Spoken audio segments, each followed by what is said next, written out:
We do get music. All right. Welcome back, everybody. Welcome back. I was just telling Frankie that I had to swap out my hard drive this weekend because it was getting full. I had a 5 terabyte hard drive full of stuff. It had like a couple hundred gigs left on it. So I swapped everything out, got rid of a whole bunch of old stuff. And one of the things I accidentally deleted must have been our intro because I just went to click on it and it said file not found. So that's fun. Let's talk a little bit of football. How you doing, Frankie? How you doing, Justin? Frankie, we can't hear you. Hang on just a second. Oh, Frankie, go ahead.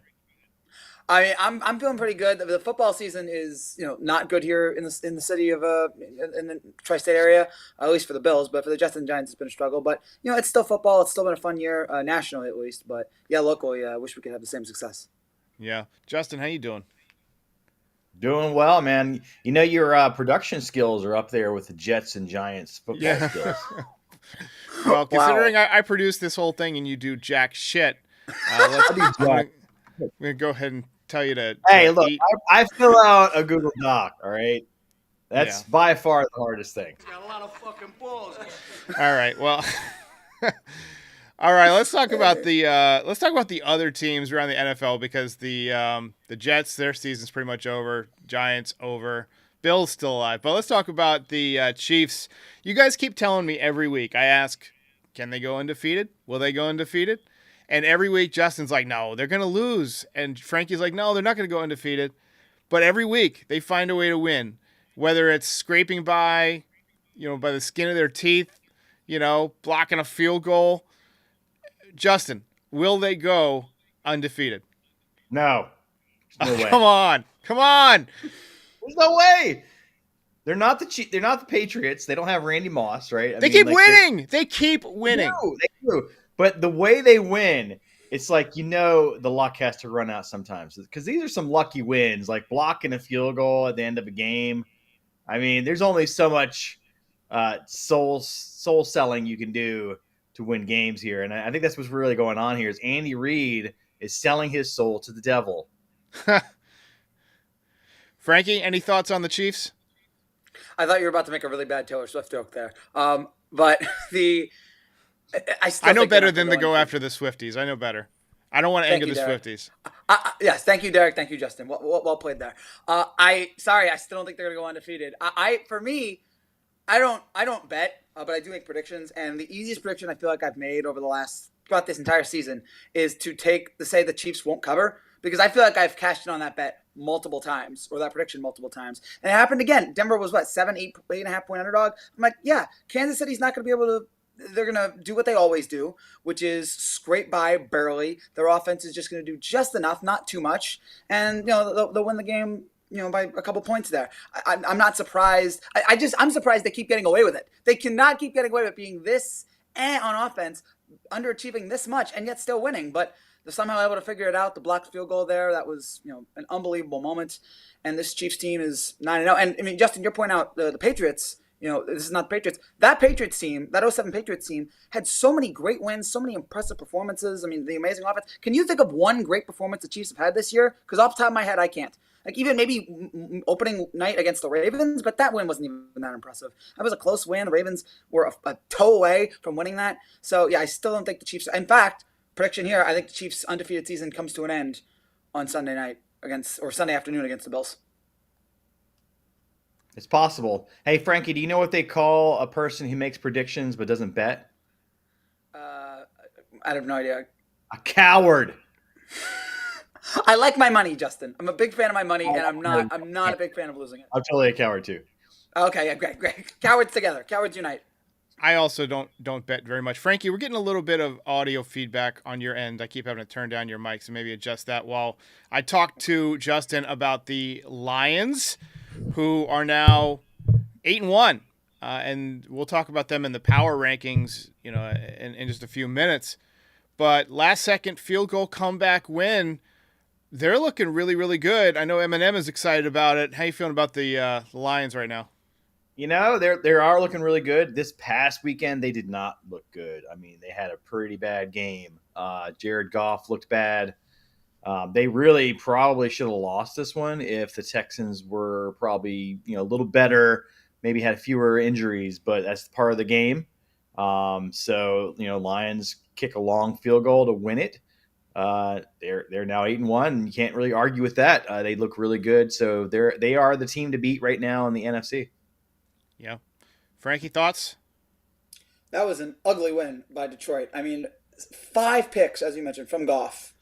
They looked, pretty out of it for most of this game. But the reason why they were able to stay in, the Texans were not able to close the deal. Stroud threw a couple picks. He is clearly, I know that offensive line is bad, but he is clearly not the same guy from last year. Especially that interception that he threw into the end zone there, where the guy is wide open. He should be able to zing it right to him as a touchdown, but he lofts it up a little too high, and the Lion player comes down with the interception. But Detroit was able to come back in the game. Texans missed a field goal at the end, and Detroit is able to. The word I would use to describe that game is gritty. I think Dan Campbell used in his press conference. It was a gritty win by this Lions team. Gutsy, gritty. That's not the kind of game. That's a game that a lesser Lions team would not have won. But I tell you what, though, any athlete will tell you those are the games they like to win. When you don't play your best and you still are able to pull out a win, that makes you believe that you've got a good team, because you're like, if we played well, we would have destroyed these guys, right? And it can kind of, you feel like you stole one, right? So, I mean, I love those types of wins, and I love those types of games. You don't want to see 5 picks. I mean, unless you're a defense fan, but yeah, they're looking good. Number 2 in the power rankings this week. Spoiler alert: Eagles manhandled the Cowboys. Is Dak done for the year? Is that what's happening here, Justin? Yeah, they basically shut him down. I think they realized the writing's on the wall for their season, so they're going to roll with Cooper Rush and or Trey Lance. Maybe see what they have for coming seasons. I don't know. I know nothing about either one of those guys. You don't have to. Trey Lance, first round pick several years ago with the Niners, got traded to the Cowboys, immediately promoted to third string. That's kind of like the definition of a bust, right? But yeah, Cooper Rush has played before for the Cowboys. He's done okay. This weekend was not one of those weekends. The Eagles are starting to really look like who we thought the Eagles were going to look like. They are really playing well. Now, granted, it is the Cowboys. We had this same discussion about the Saints when they beat the Cowboys. Like, oh man, the Saints look great, and then the Saints turn around and suck. But yeah, the Eagles. I mean, they can win out. They're definitely headed for the playoffs. They're going to play some tougher teams down the stretch, of course, including this weekend or this week when they play the Commanders on Thursday. So we'll see how that one goes. But right now, I mean, they're looking good. Commanders 7-3 this year. Frankie, you think they got a shot? Absolutely. That's going to be a fun game on Thursday Night Football between those two division rivals. But back to the Cowboys here for a second. This season, we already knew it was a disaster, but it has gone so far beyond that. And you know what? Maybe Dak Prescott might be worth that money on the grounds of the Cowboys are bad with him, but they are awful without him. With either Cooper Rush or Trey Lance, it doesn't matter. They fumbled the ball 5 times. 5 times against the Eagles. And credit to the Eagles for actually showing some heart here in the last couple of weeks, for bouncing back. Their offense is starting to gel again. And I'm still not all the way convinced. I still don't think they have a great coach and everything. But they're starting to look like the vestiges of that old team from a couple years ago that made it to the Super Bowl. So that was a good win there. But, I mean, Dallas is just an awful performance. And then you have Jerry after the game blaming the light. The sunlight is the reason why we may have struggled. When, Jerry, you built this stadium, you could have done something that could have prevented the sunlight getting in your players' faces during the game. But, Jerry at 85 years old or whatever he is, he's just going to it's an easy thing on about nonsense. It's easy to forget the sun exists, all right? Yeah. That's fair. That's fair. It only comes out for 12 hours a day. I mean, how are we supposed to know it's there at 1 o'clock on Sunday? So have you ever seen a team with so much collective talent be this bad? Because they've got a lot of good players. Yeah. And they just can't put it together. I mean, locally here, the Jets, I don't know if they're as talented as Dallas, but the Jets, I thought, going into the season, I'm like, they have a lot of talented guys. And, but sometimes that happens. The Eagles' dream team, sometimes you get a great collection of players, and for just some reason, they're just not able to gel the way they're supposed to. But the Cowboys are certainly struggling with that right now, with or without Dak. Let's move on a little bit. The Niners beat the Bucks. Moody missed 3 field goals, but then redeemed himself late in the game. How are the Niners looking, Justin? They won a game. I It saw didn't you look dropped so him from your good. power rankings. Yeah. Yeah. So Moody missed 3 field goals. He was coming off of an ankle injury, so maybe he was a little rusty. But he did hit the one that mattered. And this is a kicker's week. I mean, a lot of made and missed field goals decided games here. Purdy looked good, passed the ball well. Christian McCaffrey came back from injury, didn't really look great. But the Bucks, they're a good team, even though they're missing some receiving talent. So it's really tough to say anything about the win or the loss for the Niners here because they escaped is with the best way to put it here. Frankie, do you concur? I concur with that. Moody made it a lot closer than it should have. The Niners should have won this game pretty handily, but Moody, of course, with the 3 missed field goals. But as Justin mentioned, he made the one that counted. That's all that matters. It was so important for them to get McCaffrey back, and I thought he looked fine for his first game. But that he's going to get better, and hopefully he's going to get better and better with each game. So while it has been a struggle this year for the Niners, I think good times are ahead here, especially if they can get more and more healthy. And if you can get a prime McCaffrey for the second half of the season, the Niners might be a scary good team here coming down the stretch. And Tampa, I know that they've lost some of their some injuries on the receiving side, but sad to see how that team has fallen off. I was rooting for Baker. I was hoping that the Bucs would be able to put out a good season here, but it just doesn't look like it. There's just too many obstacles they have to overcome. But I thought that way about the Niners, and so far it looks like they're going to be they're staying alive here at least for the next couple of weeks. They'll be, I think, a prime contender in the playoff race.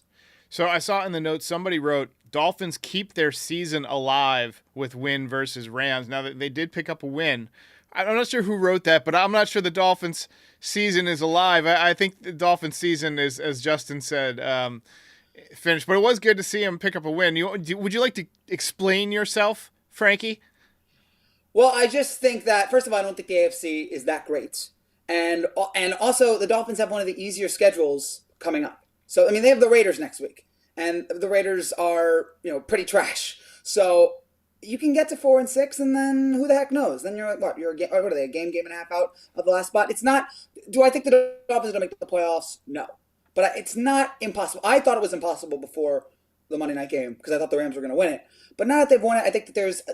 So you're saying there's a chance, to quote Dumb and Dumber. There's a possibility here, but I don't think it's likely. But it was good for them to get that win. They looked a little bit better. They really got to Stafford and the Rams offense, which did pretty much nothing throughout the game. And McVay was making some just baffling coaching decisions. Got to complain about this for a second.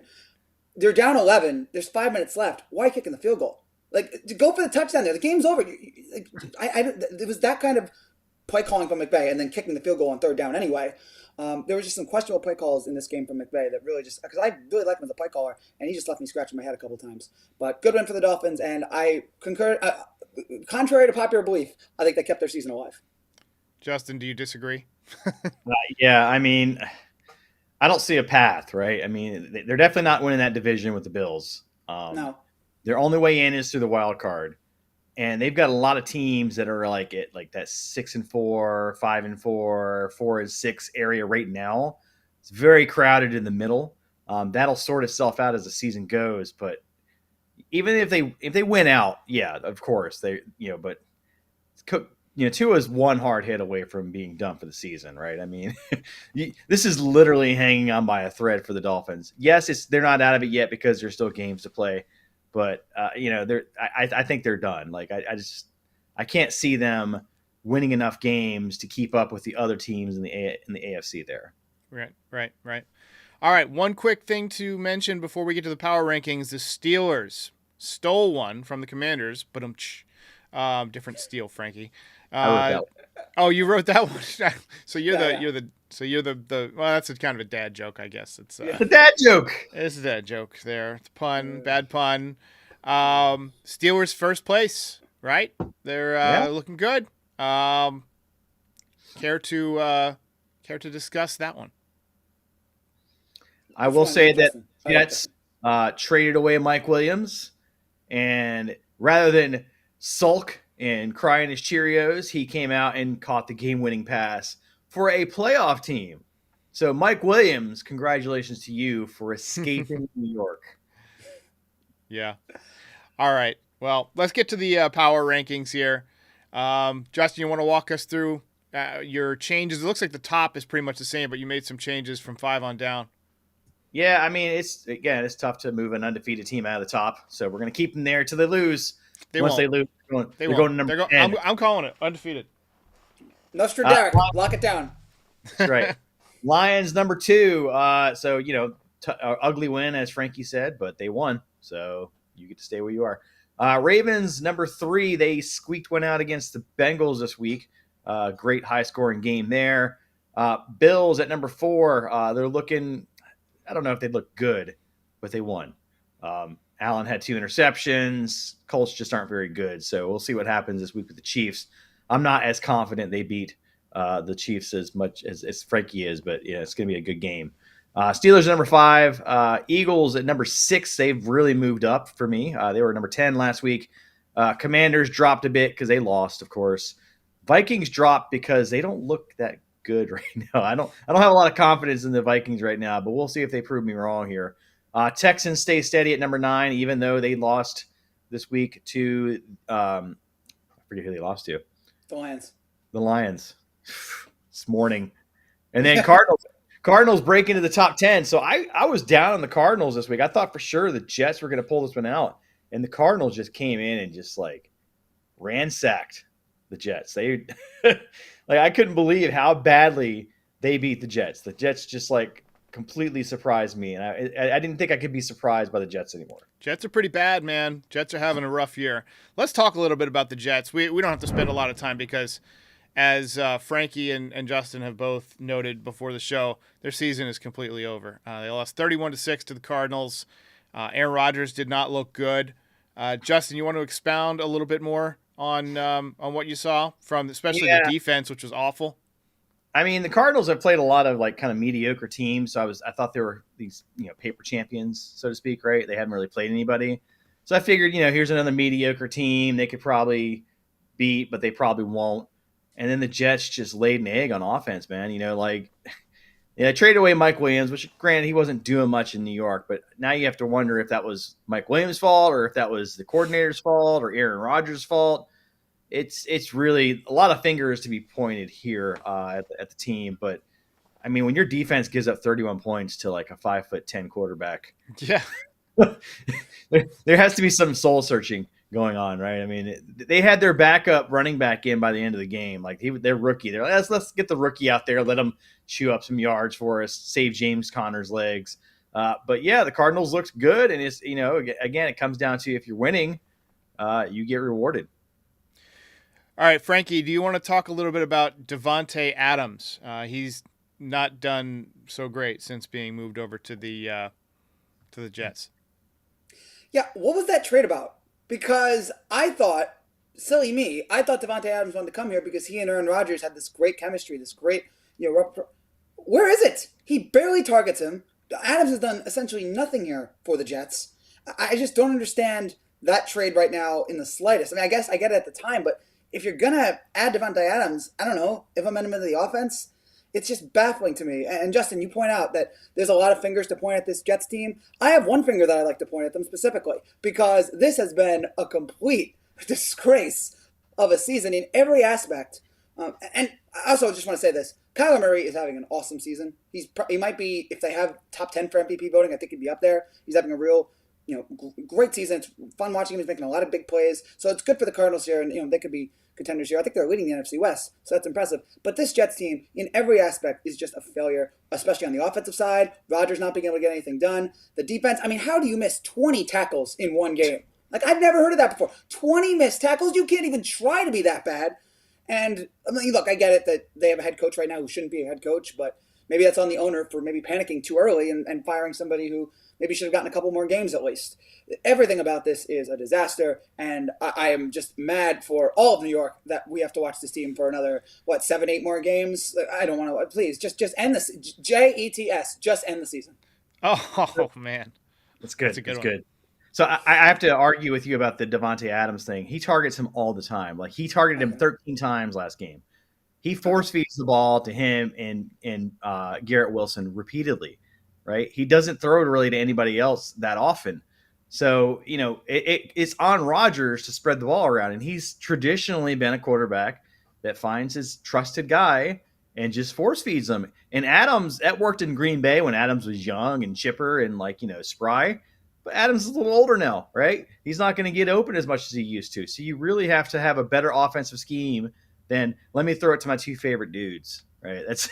That's really what it comes down to there for the offense. And then the defense, I would argue that firing Robert Saleh was what killed this defense. I think the defense really loved him. I think that having a defensive-minded head coach, that should have been their identity.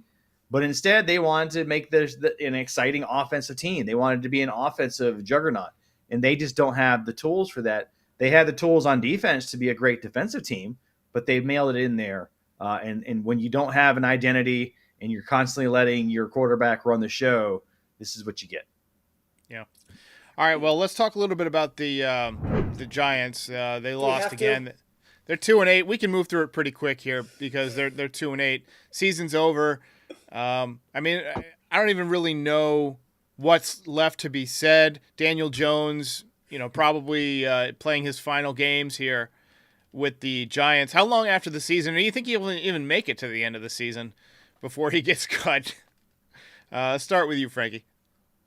Well, I think, first of all, Dable indicated this week that I think they're going to bench him after this week because I'm in a conflicting spot here because on one hand, I want us to get the number one pick. But on the other hand, I can't watch this guy play quarterback anymore. So, I mean, he missed Malik Neighbors on that one throw near the sideline by about 10 yards. He got sacked on a flea flicker, which never happens. He's just, whether it's red zone turnovers, whether it's just ineptitude on the other, everything about Daniel Jones is bad. And it's going to cost Dable his job because I was thinking about this. The reason why Dable came here was Dable was supposed to breathe life into Daniel Jones. Daniel Jones wasn't a great quarterback. Dable was supposed to fix Daniel Jones. And he hasn't done that, and Daniel Jones has gotten worse. So I think this is going to be the end for Dable here. And then you have Joe Shane, Joe Shane giving an Aaron Boone-type quote this week saying, we're not far away. Far away from what? You're the worst team in football. What are you talking about? Oh, we're not that far away. Stop talking about.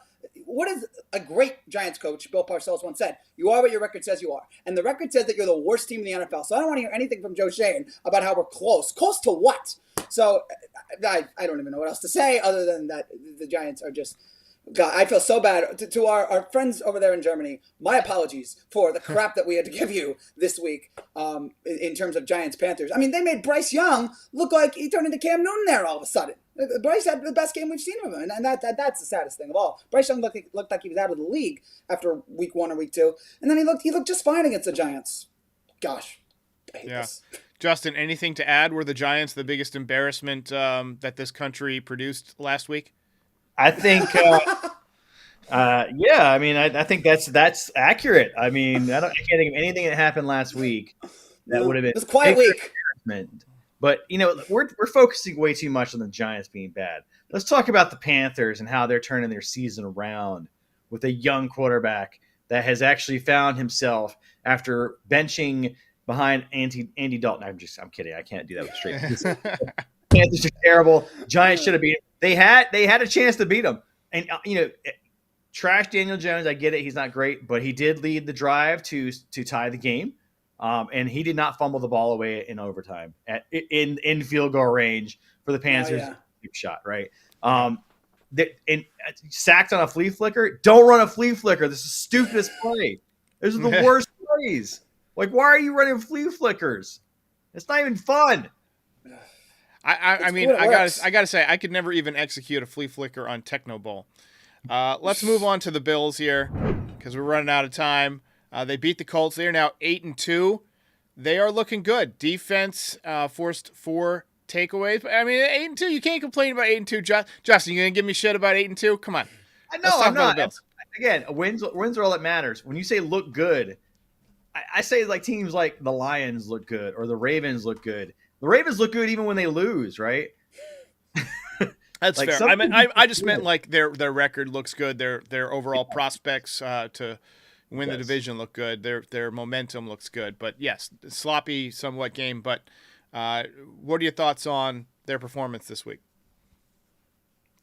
Well, Josh Allen, he was looking like an MVP for a while. He's had a little drop off, right? And I have to point to the game where his head bounced off the turf as being probably where that turnaround happened, right? I don't know if he's still seeing the ghosts or what, but he's definitely not the Josh Allen of the early season. Amari Cooper, they traded for him, and he's been hurt the last couple weeks, so they don't have their weapon there. But like you said, they're winning games. The defense is coming up with stops. They're getting turnovers. We will see how good the Bills are this week when they play the Chiefs. Yeah. Frankie? Well, I will credit the Bills on this. They played a great defensive game, forcing 4 takeaways of the Colts. And the Colts, what a question. That was just we talked about the Steelers, or I just want to spend a second talking about the Colts and the Steelers, because the Steelers made a quarterback change that worked. It was a tricky quarterback change that worked. Benching Justin Fields for Justin Fields for Russell Wilson. And the Colts made a questionable quarterback change that didn't work. Going from Anthony Richardson in what we thought was a rebuild year, you're just trying to move the kid along, to putting in Joe Flacco because he thought he had the best chance to win, and then Joe Flacco stinks up the joint. So I don't know what's going on there with Indianapolis, but that seems like that was a bad move. But the Bills, look, it was an up and down game on the offensive side, but they do have some injuries at the receiving core. They were able to bounce back in the second half, and yeah, their defense did a solid job. So I'm not worried about this Bills team. I think, as the season gets on, they'll get healthier, and I do think, as I mentioned, the Chiefs can't keep getting away with this. Somebody's got to put a stop to this. And I don't even hate the Chiefs, but somebody's got to put a stop Undefeated. to this. They're going undefeated. I'm calling it. I've called it. It's been said. Nostradamus has made his statement. They're going undefeated. I retract my statement, because Nostradamus is always right. The Chiefs are going to congratulations to the Kansas City Chiefs on your 3rd consecutive Super Bowl and an 19-0 season, 20-0, whatever it is. Congratulations. Yeah, it'd be 20 I think it'd be cool to see an undefeated team that isn't the Patriots. Yeah, Yes. I agree. And the Patriots didn't go undefeated. They went 18-1. They did. Yeah. They did. So the whole Anthony Richardson, Joe Flacco thing, you have to realize that Anthony Richardson was tired. That's why he's been benched. Taking a play off because he needed to rest. You lose the locker room there. Rest. You lose the locker room there immediately with that kind Let's of go ahead and get to our players of the week. Justin, I'm going to let you go first. I picked Leo Chenal. He's a linebacker for the Chiefs.